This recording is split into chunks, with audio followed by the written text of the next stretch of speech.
1 महीने पहले मैंने वीडियो बनाया था 4 जून की शाम पलटेगा पलटूरा। देखिए, सबसे खुशी मुझे इस बात की है कि नरेंद्र मोदी का अहंकार चूर हुआ है। अभी इनका बयान आया था कि हो सकता है मेरी माँ ने मुझे पैदा किया हो, मतलब उनको उसमें भी संदेह था कि माँ ने पैदा किया हो या किसी एकदम धूमकेतु की तरह प्रकट हुए हो आकाश में। क्योंकि नरेंद्र मोदी अहंकार के मामले में रावण से भी आगे निकल गए और गोदी मीडिया भी पूरा नंगा हो गया इस बार।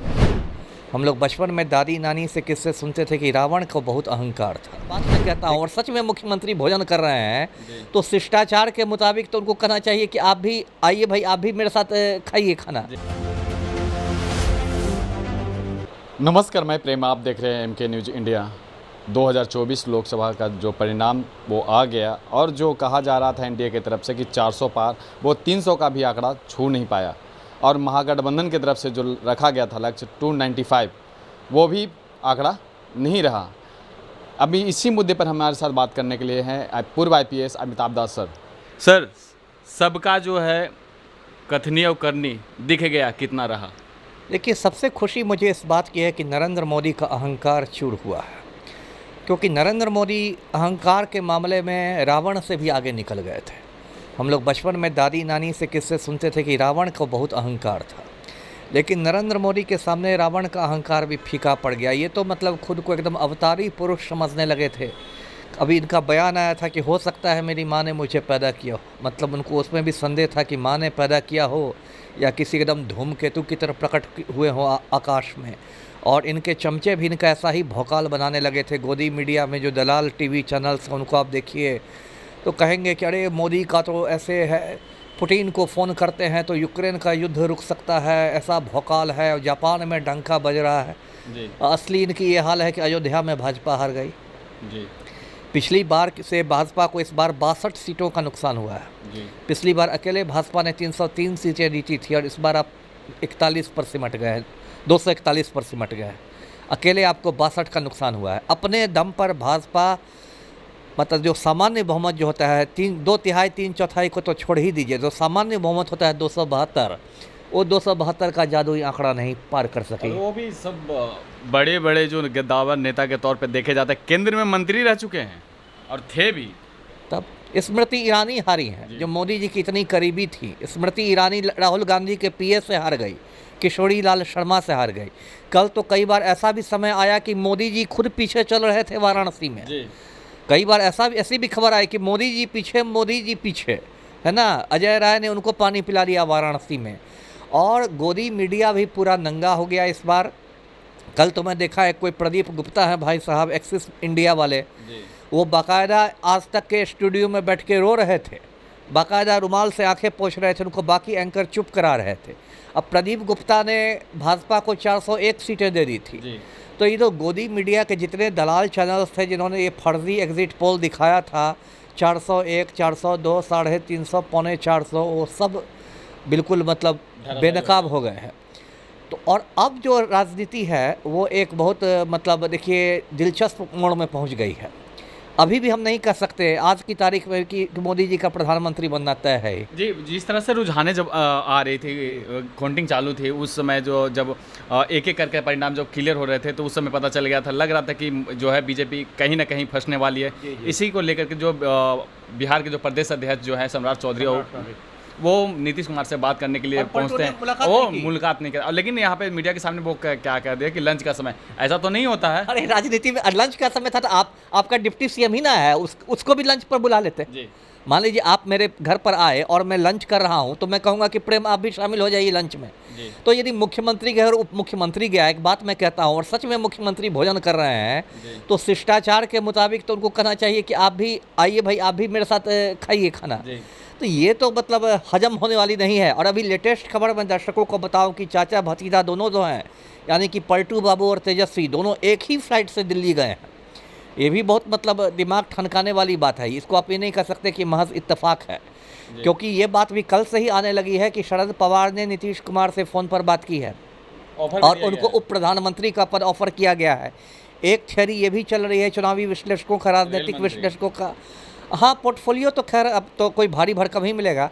एक ये भी चल रहा है विश्लेषण कि इंडिया गठबंधन से यदि प्रधानमंत्री कोई बनते हैं, जो भी बने, मल्लिकार्जुन खड़गे या जो भी, तो दो डिप्टी पीएम बनाए जा सकते हैं, एक चंद्रबाबू नायडू और एक नीतीश कुमार, अच्छा है ना। ये भी एक थियरी है, एक फार्मूला ये भी तैयार हो रहा है कि खड़गे जी प्रधानमंत्री बनेंगे और दो लोग उप प्रधानमंत्री बनेंगे, नीतीश कुमार और चंद्रबाबू नायडू। तो अब मामला बहुत दिलचस्प मतलब कह सकते हैं मोड़ में पहुंच गया है। और अभी तो एक दो रोज़ और होंगे, 48 घंटे 72 घंटे से अभी अब बहुत सारे खेल होंगे पर्दे के पीछे, पर्दे के आगे। पलटू राम की अंतरात्मा कितनी बार जागेगी, कितनी बार सोएगी, कितनी बार लंच करेगी, कोई नहीं जानता जी। पूर्व में जो आपने अनुमान लगाया था कि 4 जून को जो है पलटू राम पलटेंगे, क्या लग रहा है? बिल्कुल। देखिए मेरा अपना भी एक यूट्यूब चैनल है, दास बोले बिंदास।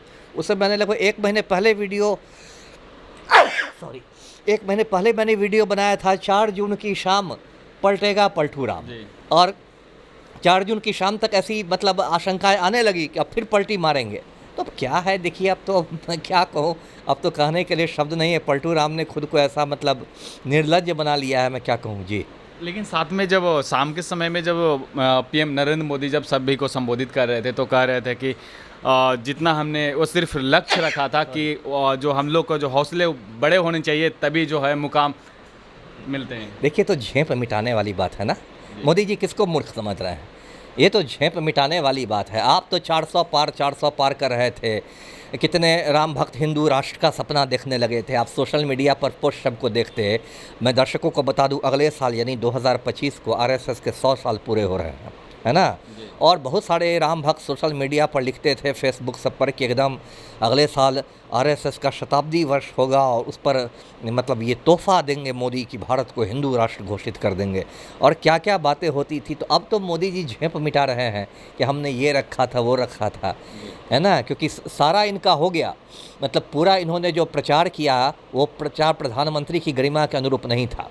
सड़क छाप आदमी की तरह आपने भाषा कही, कभी मंगलसूत्र की बात, कभी मटन खाने की बात, कभी तेजस्वी की मछली खाने की बात, कभी मुजरा की बात। बताइए ये प्रधानमंत्री का लेवल है हिंदुस्तान के प्रधानमंत्री का? इस स्तर पर तो बिहार के मतलब मुखिया के चुनाव में प्रचार नहीं होता है। और आप हिंदुस्तान के प्रधानमंत्री आप कह रहे हैं कि इंडिया का मुजरा देखिए, इंडिया का मुजरा देखिए। और चुनाव आयोग इस देश का ऐसा नालायक है कि कान में तेल डालकर बैठा हुआ है। राजीव कुमार से पत्रकार सम्मेलन में पूछा गया तो राजीव कुमार कहते हैं कि हमने तय कर लिया था कि नंबर 1 के और नंबर 2 के नेताओं को हम लोग कुछ नहीं करेंगे। ये कौन सी बात, ये आपने कैसे तय कर लिया? ये हिंदुस्तान के कानून में कहाँ लिखा हुआ है कि प्रधानमंत्री या कोई भी कानून से ऊपर है? ये आपने कैसे तय कर लिया? तो ये तो राजीव कुमार खाली एक मतलब थर्ड रेट का शेरो शायरी करते हैं और अपने को बहुत काबिल समझते हैं।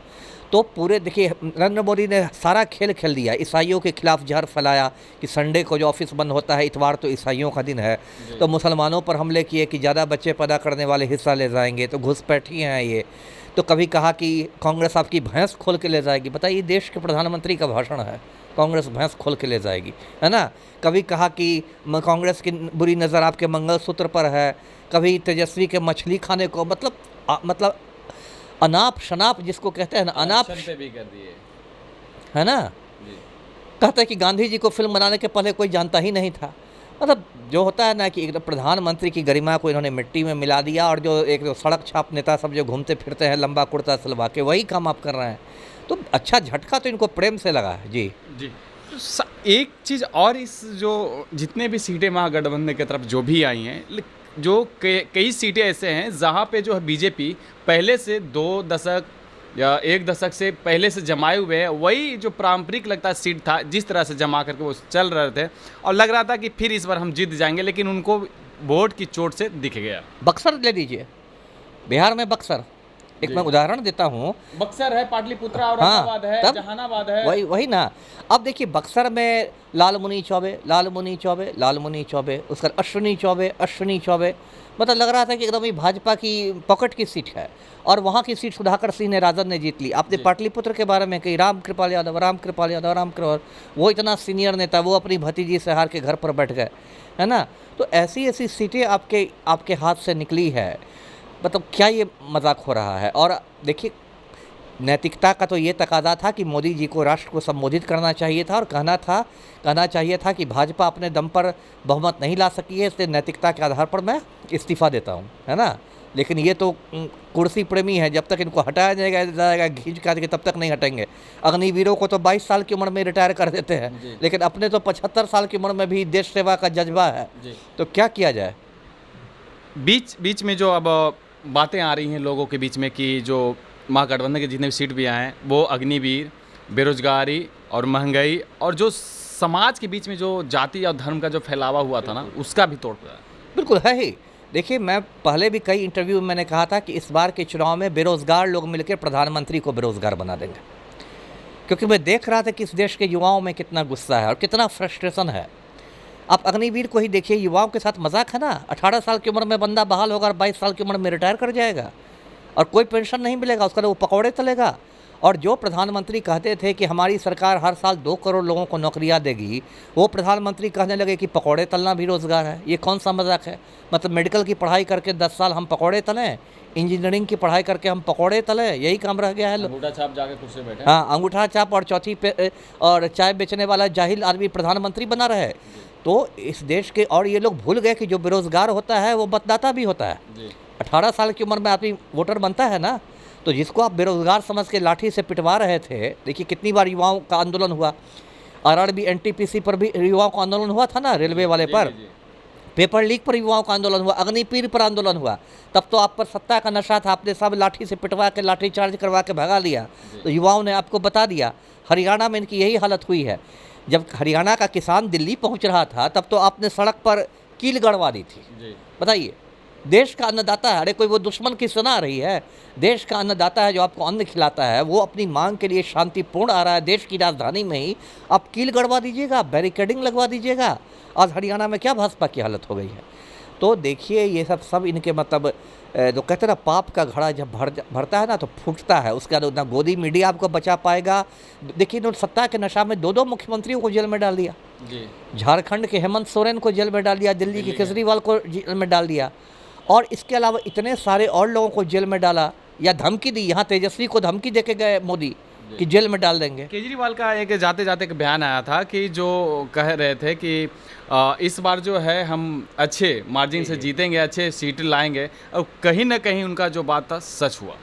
बिल्कुल, ये लोग तो देखिए इतना ज़्यादा अहंकार में रह गए। देखिए, महुआ मोइत्रा का मैं सोच रहा था, महुआ मोइत्रा को ज़बरदस्ती लोकसभा से निकाल दिया गया था। एक फालतू केस में फंसा के, एक फालतू मामले में उनको जो लोकसभा स्पीकर थे उन्होंने मतलब निष्कासित कर दिया था। और फिर आज महुआ मोइत्रा चुनाव जीत के लौट रही हैं लोकसभा में। तो अब मोदी जी उनसे आँख मिला पाएंगे, नज़रें मिला पाएंगे? जिस आदमी को, किसी को आपने जेल भेज दिया, आपने तो तानाशाह की तरह काम किया। किसी पर ईडी का रेड करवा दिया, किसी को सीबीआई के केस में फंसा दिया। मैं विरोध करता था तो मुझे समय के पहले ही रिटायर करा दिया। तो आप तो पूरा बताओ गुंडागर्दी कर रहे थे। तो गुंडागर्दी तो नहीं चलती है ना। अब जो है मोदी जी अब कमज़ोर दिख रहे हैं, उनका पूर्ण बहुमत नहीं रहा। अगर थोड़ी सी अगर एनडीए में अगर टूट पड़ती है, सीट भी जा सकती है। विपक्ष भी मजबूत हो गए हैं, तो अब क्या हालत बन गई? अब देखिए, मोदी जी की हालत बहुत, बोले ना कि बहुत पतली हो गई है। उनको यदि सद्बुद्धि रहती ना तो वो अपना इज्जत पानी के साथ वो चले जाते कि भाई 10 साल में प्रधानमंत्री रहा, अब मैं जाता हूँ, है ना। लेकिन सद्बुद्धि तो है नहीं लोगों में, कुर्सी के भूखे लोग हैं। अब देखिए क्या करेंगे, इनकी हालत तो वाजपेयी वाली हो जाएगी। जैसे वाजपेयी की मिली जुली सरकार रहती थी तो डेली उनको जयललिता आँख दिखाती थी, दुर्गति करके जयललिता ने रख दी थी वाजपेयी की। और अंत में वाजपेयी 1 वोट से, याद होगा दर्शकों को, 1 वोट से लोकसभा में हार के हटे भी थे। और बाद में 2004 में तो खैर चुनाव में ही हार के हट गए। तो वही आज मोदी की हाल होगी। अभी मैं देख रहा था, जैसी खबरें आ रही है, पता नहीं कितनी सच्चाई है, चंद्रबाबू नायडू ने कहा है कि तड़ी पार को हटाइए, मैं इंडिया का होम मिनिस्टर बनूंगा। उसे शर्त रख दी है। अब मान लीजिए, आप सोच सकते हैं कि मोदी अमित शाह को हटाने की मतलब हिम्मत करेंगे? ये तो 2 हंसों का जोड़ा बिछुड़ गया रे हो जाएगा। पर ना, गुजरात के दिनों से मोदी और शाह साथ साथ है। जब वो मुख्यमंत्री थे तो वो गृह मंत्री थे। बीजेपी फिर कहीं से दिखेगा नहीं, जो कहा जा रहा था कि विपक्ष में दिखेंगे नहीं, तब तो खुद नहीं दिखेंगे। तब खुद नहीं दिखेंगे ना। और चंद्रबाबू नायडू को तो बहुत सारी खुन्नस है इन लोगों से। उनको तो एक बार बीच में सीआईडी ने वहाँ जेल भी भेज दिया था आंध्र प्रदेश में। तो वो तो सबका आपसे हिसाब चुकाएंगे ना भाई, कि छोड़ देंगे आपको। जी, 2025 का जो विधानसभा चुनाव हो, उसके बारे में 2 शब्द कहें। देखिए, 2025 में बहुत समय है। 2025 के नवंबर में विधानसभा का चुनाव ये है, मतलब होने वाला है। ऐसे तो बीच में ये भी चर्चा थी कि पलटू राम विधानसभा भंग करा के इसी साल अक्टूबर में करा सकते हैं, है ना। तो वो चर्चा है। अभी देखिए फिर वही बात हो जाती है कि पलटू राम के दिल को तो ब्रह्मा नहीं समझ पाया, तो मैं क्या समझूंगा। तो इसलिए हो सकता है कि यदि सारी परिस्थितियां पलटू राम को लगे कि अनुकूल हो गई, तो हो सकता है ये भी खेल वो खेल ही दे कि विधानसभा भंग करा के अक्टूबर में चुनाव करा दे, है ना। ये भी एक संभावना है, प्रबल संभावना है। तो अभी उतना आगे का मैं नहीं कहना जा रहा, और अभी यही देखिए कि ये मामला अभी कितना दिलचस्प हो गया भारत सरकार और केंद्र सरकार का। जी जी धन्यवाद। तो आपने सुना इनका क्या कुछ कहना है कि जो मोदी वो अपने आप को A1 लीडर और जो देश दुनिया उनको ताकतवर मानती थी, लेकिन अब पता चल गया कि भारत में कितना उनके अंदर ताकत रह गया है, क्योंकि उनका ही सीट जो है 100 के करीब जो है नुकसान में रहे, और वो जो है अब प्रधानमंत्री बन तो रहे हैं, लेकिन उनका जो खुद का जो पूर्ण बहुमत रहती थी इस बार उनका रहा नहीं। इसी तरह के तमाम खबरों के लिए बने रहे, देखते रहे एमके न्यूज़ इंडिया। धन्यवाद।